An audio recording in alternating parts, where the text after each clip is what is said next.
etong usapin natin mga kababayan dito sa binitawang salita kanina ni Senator Loren Legarda. Kasi nga, iginigiit pa rin niya na siya po mga kababayan ang chairman ng Senate Blue Ribbon Committee. Yun yung iginigiit niya ng chairman siya pa rin mga kababayan ang Senate Pro Tempore. At si Pia Cayetano pa rin yung nananatiling chairman ng Senate Blue Ribbon Committee. So ngayon mga kababayan, ito ay diretso po natin. Sa mga kapwa ko Pilipino, malinaw na nakasaad sa konstitusyon. Walang sinumang senador ang maaaring lehitimong tumayo bilang Pangulo ng Senado batay lamang sa 12 boto. Ito ay pinagtibay sa ilalim ng 1987 Constitution. Sa Article 6, Pakinggan niyo yung paliwanag niya ha doon sa Abilino versus Cuenco. Section 16, Subsection 1 ng 1987 Constitution. The Senate shall elect its president by a majority vote of all its members. Ang ibig pong sabihin, makakapaghalal lamang ng isang Senate President kung makakuha siya ng mayoryang boto ng lahat ng miyembro ng Senado. Yan din naman yung argument eh. Di ba yan din mga kababayan yung argument ng simple majority. Kaya nga ginawa nilang acting Senate President, eto pong si Senator Win Gatchalian kasi nga kulang pa sila ng isa. Maliwanag naman ang sinasabi mga kababayan eh. Sa punto na yan, wala namang kasing questionable dyan. Ibig sabihin, hindi po kini-question yan ng simple majority. Ngayon, mga kababayan, eto kasi yung nangyari. Para mas maliwanag po ha, kung matatandaan nyo, di ba nakakumpleto ng 12, eto pong simple majority ni Tito Sen. Yung simple majority na yan, mga kababayan na 12, sapat na po yun para magsagawa ng quorum dahil nga ang bilangan na lang ay 23 dahil nakakulong na etong si Jinggoy mga kababayan at nagtatago pa etong si Bato. Pero kahit na nagtatago etong si Bato mga kababayan, isinama pa rin po siya sa bilang. Ito po ay base po sa sarili po nating opinion ha, isinama pa rin siya sa bilang. So ngayon, alam naman natin pare-parehas na ang majority ng 23 mga kababayan ay 12. Sapat na po yun para magsagawa ng quorum. At nung nagsagawa sila ng quorum mga kababayan, maliwanag naman po na may nagmosyon na ibakante lahat ng posisyon ng chairmanship including the Senate President mga kababayan. Di ba kaya nga po bakante ngayon ang posisyon ng Senate President? At di ba ang ginawa nga nung 12, itinalaga nila bilang Senate Pro Tempore, eto pong si Senator Win Gatchalian kasi hindi pa naman siya pwedeng italaga bilang Senate President kasi nga kulang pa ng isa. Kulang pa ng isa mga kababayan. Kaya ang nangyari, itinalaga nila bilang Senate Pro Tempore etong si Senator Win Gatchalian at the same time mga kababayan, ginawa po nilang acting Senate President.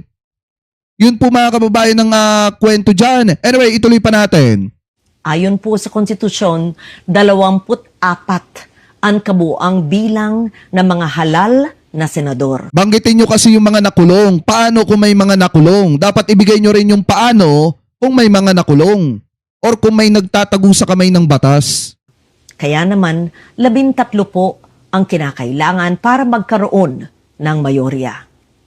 Nakalagay din sa alituntunin ng Senado, sa Rule 2, Section 2, na the officers of the Senate shall be elected by the majority vote of all its members. Ang mga opisyal po ng Senado ay ang Senate President, Senate President Pro Tempore, Senate Secretary, at Sergeant at Arms. Nakakapanghinayang si Senator Loren Legarda, no? Nakakapanghinayang mga kababayan. Ang talino pa naman ito pero buhat nung kumampi kina Alan Peter Cayetano, bumaba na ng bumaba yung kanyang kalidad, ika nga. Diba yung tingin ng taong bayan sa kanya unti-unting bumababa. Hango at nakabase po sa ating konstitusyon ang mga alituntunin ng Senado. Kung kaya't tulad sa Senate President, boto rin ng mayorya ng lahat ng miyembro ng Senado ang kinakailangan upang magtalaga ng Senate President Pro Tempore, Senate Secretary at Sergeant at Arms. Malinaw, 13 boto ang kailangan. Sabi din po sa Rule 15, Section 44 ng alituntunin ng Senado na except during the election of officers, a majority of the senators shall constitute a quorum. Simple lang po ang kahulugan nito. Iba po ang bilang na kailangan para sa quorum. Iba rin po ang bilang na kailangan para Ang problema nga, Senator Loren, di ba nagsagawa na nga kayo dati ng ganyan? 12 kayo nun, kasama mo pa nga si Pia Cayetano at si Alan Peter Cayetano, pero hindi naman kayo nagreklamo. Ang nakakapagtaka, bakit ngayon kayo nagrereklamo? Pero dati, di ba, nagsagawa din naman kayo ng quorum, nang 12 lang kayo? Bakit nung tumatama na sa inyo yung ganyang klase ng usapin, pinipilit nyo pa rin yung gusto ninyo? Ano yung kapit tukulang sa posisyon? po sa eleksyon. Kapag eleksyon po ng mga opisyal ng Senado, kailangan ang mayoryang boto ng lahat ng miyembro ng Senado upang sila'y mahalal. Kaya naman, sa kabila ng aking paggalang sa aking mga kasamahan, labag sa konstitusyon at alituntunin ng Senado ang nangyaring pagtatalaga ng Senate President pro tempore, Senate Secretary at Sergeant at Arms dahil 12 senador lamang ang nasa plenaryo na bumoto. Kulang ng 1 boto para masabing mayorya ng lahat ng miyembro ng Senado ang bumoto para sa pagbabago ng liderato.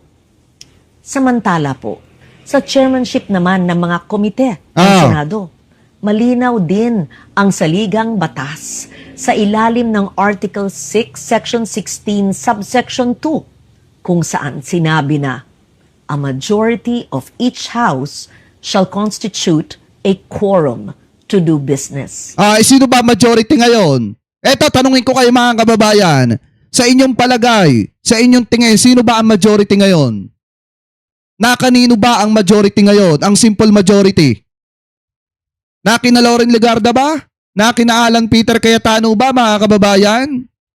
Yung simple majority ngayon, nung 23 senators, kasi nga nakakulong na, ito pong si Senator Jinggoy. Nasa kanila pa ba majority? Wala na. Wala na sa kanila, mga kababayan. Ang majority ngayon nasa grupo na ni Senator Win Gatchalian. Ibig sabihin po, 13 senador din ang kinakailangan na kabilang sa sesyon ng Senado upang makagawa ng anumang opisyal na gawain o quorum kung kaya't labag. Anuhin nga natin ang katotohanan tong si Senator Loren. Wait nga lang, mga kababayan. Nasaan ba yung ano? Alam ko meron akong kopya dito nun eh. Dapat kasi minsan inaano nyo rin ang katotohanan eh. Wait lang. Isama natin to muna.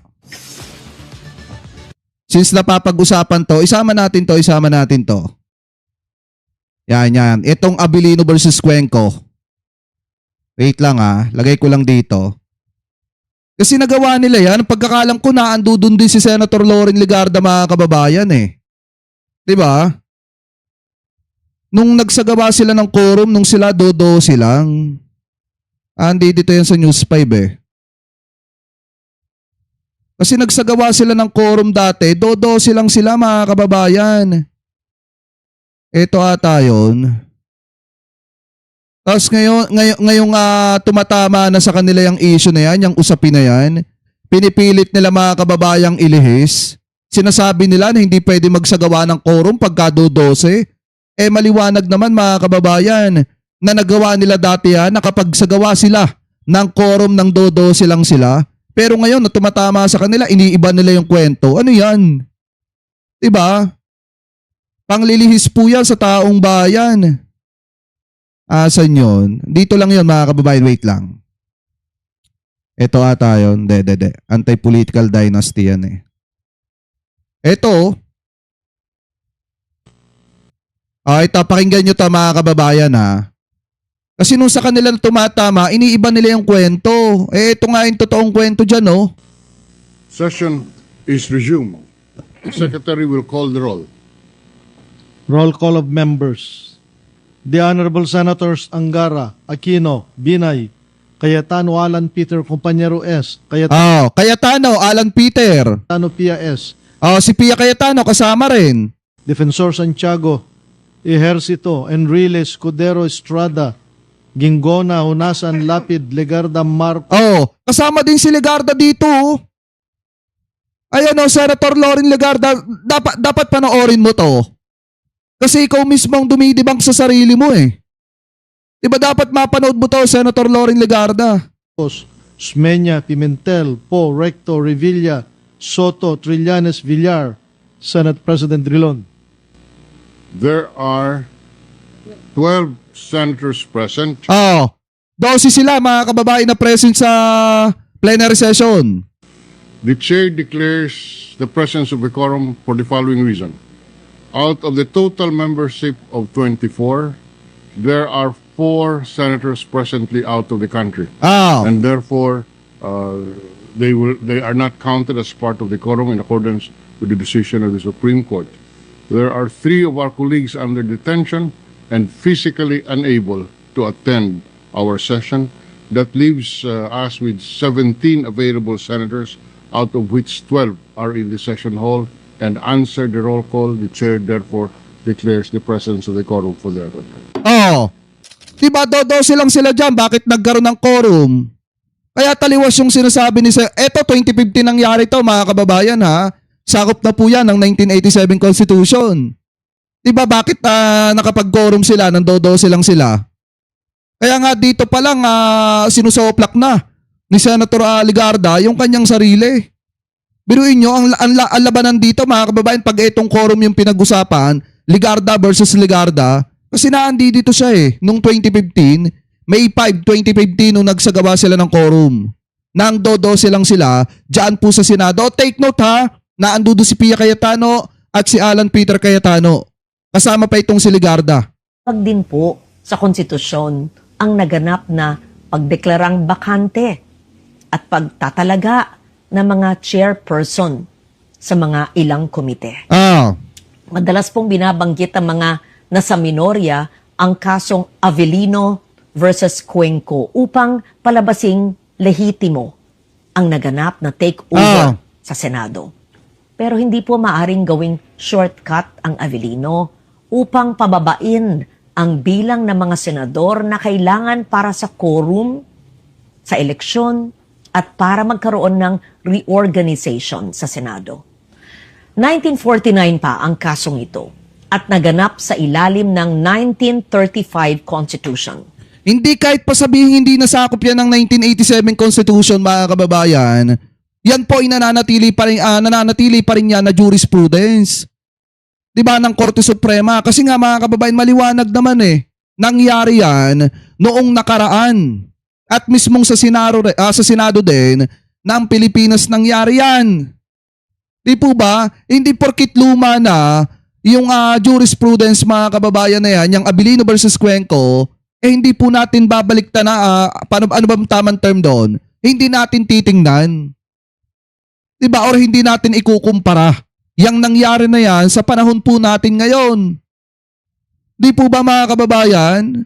At saka kung titingnan po natin, maliwanag din naman nung May 5, 2015, nakapagsagawa sila ng quorum, ng 12 lang sila. Nagbago na ang ating saligang batas. Kahit pa 1987 Constitution na ang sumasaklaw po sa atin. Dito, malinaw na 13 ang kinakailangang boto para maghalal ng Pangulo ng Senado at parehong bilang din ang kinakailangan para sa pagboto ng mga opisyal. Sabi nga ni Seven Samurais dito, the quorum rules of the 1949 and 1987 Constitution are the same. Yes, parehas lang. Parehas lang mga kababayan kasi nangyari na nga nung May 5, 2015. So walang Ang pinagkaiba lang nila mga kababayan, yung nangyari nung May 5, 2015, nasa abroad yung 4 na senator tapos yung 3 nakakulong. Dito naman po sa Avellino versus Cuenco, nag-walk out mga kababayan o umalis sa plenary session. Ito pong si Avellino kasama yung kanya mga kaalyado na senador at yung natira dun sa plenary session mga kababayan ay 12, which is itong grupo naman ni Cuenco. Di po ba? Kaya nga nagkaroon ng Abilino versus Cuenco. So dito naman kina Franklin Drilon, yun nga, yung 4 nasa ibang bansa, yung 3 nakakulong. Kaya 12 lang yun natira. Hindi rin bago ang patakarang ito noong pang 1973 Constitution. Malinaw na ring nakasaad na ang Speaker ng National Assembly ay dapat mahalal sa pamamagitan ng mga mayoryang boto ng lahat ng miyembro. Kung tatanggapin natin na maaring basta-basta na lamang bawasan ang bilang ng mga senador na kinakailangan para sa eleksyon ng mga opisyal at pinuno ng mga komite, malaki ang magiging epekto nito sa operasyon ng mataas na kapulungan. So tuwing may mga senador na nagkakasakit, nasa abroad, pansamantalang wala sa session, na aresto, na detina, at iba pang kadahilanan, maaring gamitin ang dahilan na ito para palaging mag-reorganize ng Senado. Eh di ba ganyan yung ginawa niyo noong 2015? Ang bilis mo naman makalimot, Senator Loren. Ari po yun, hindi na representasyon ng taong bayan. Interes at issue ng panahon ang magtatakda kung sino ang nasa mayorya at mga opisyal ng Senado. Ang magiging labanan na lang ay kung sino ang makakapagbawas ng pisikal na presensya ng kabilang panig sa bulwagan. Dapat manatiling representasyon. Alata may binabasa mga kababayan, no? Parang si Alan Peter Cayetano. Interes ng nakararami. Performance ng bawat isa at issue ng panahon ang batayan kung sino ang magiging mayorya at pinuno ng Senado. Ang konstitusyon, ang gabay ng ating demokrasya. Ito ang dapat nating ipaglaban para sa Senado, para sa ating mga institusyon, at higit sa lahat, para sa bawat Pilipino. Ayan no, kita nyo, sa totoo lang mga kababayan ako, nadidismaya ako dito kay Senator Loren Legarda kasi nung una napakatindi ng paghanga ko dito kasi bukod sa matalino, napakagaling na media po nito dati mga kababayan. Di ba napakagaling na broadcaster nito dati. Kasi galing din po ito sa media eh. At saka ang isa pa dito mga kababayan, matalino talaga siya. Di naman natin ikinakailayan. At pag tiningnan mo talaga mga kababayan, karapat dapat talagang irespeto. Kaso ang problema ngayon, masyadong bumaba na yung dekalidad, ika nga, nito pong si Senator Loren Legarda, buhat nung kumampi siya sa mali. Nakakalungkot lang isipin.